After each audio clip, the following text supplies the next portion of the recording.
ရုံးခန်းဖွင့်ဖို့လစဉ်300ချီအကုန်ကြခံပြီးငှားနေကြမှာပေါ့နော်3,500ကျော်ရှိရုံနဲ့ location အချက်ချကြတဲ့မိန်းလမ်းမရန်ပေါ်မှာကွန်ဒိုအခန်းတစ်ခန်းပိုင်ဆိုင်ရုံနဲ့မြေအပါရမယ့်အခွင့်အရေးရှိပါတယ် square feet 930ကျင်းနဲ့2 bedroom တိုက်မျိုးစားပါဒီခန်းလေးကလက်ရှိစီမှာဆိုရင်လူကြိုက်များတဲ့အခန်းမျိုးစားထဲမှာပါပါတယ်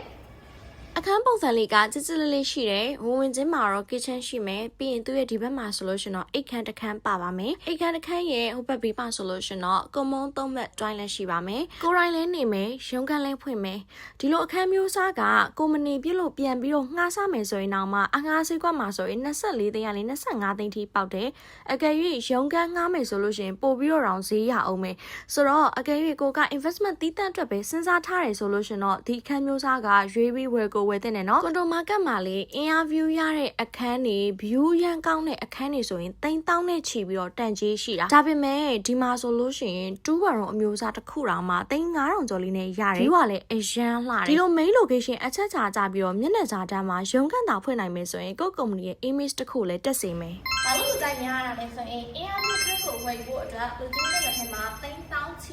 ရှိပြမလို့တော့နော်ဘာဖြစ်လို့လဲဆိုတော့ဒီလိုအခန်းမျိုးစားကို3500ကျော်6000လောက်ကနေစပြီးရချပြသွားမှာဖြစ်ပြီးတော့အဲ့ဒီအပေါ်မှာ home နဲ့ချိတ်ဆက်ဝယ်ရမယ်ဆိုရင် down payment 30%လောက်ရှိရုံနဲ့ interview ကမြင်ရမယ်အမိုက်စားအခန်းကိုဝယ်ရရှိနိုင်မှာပါ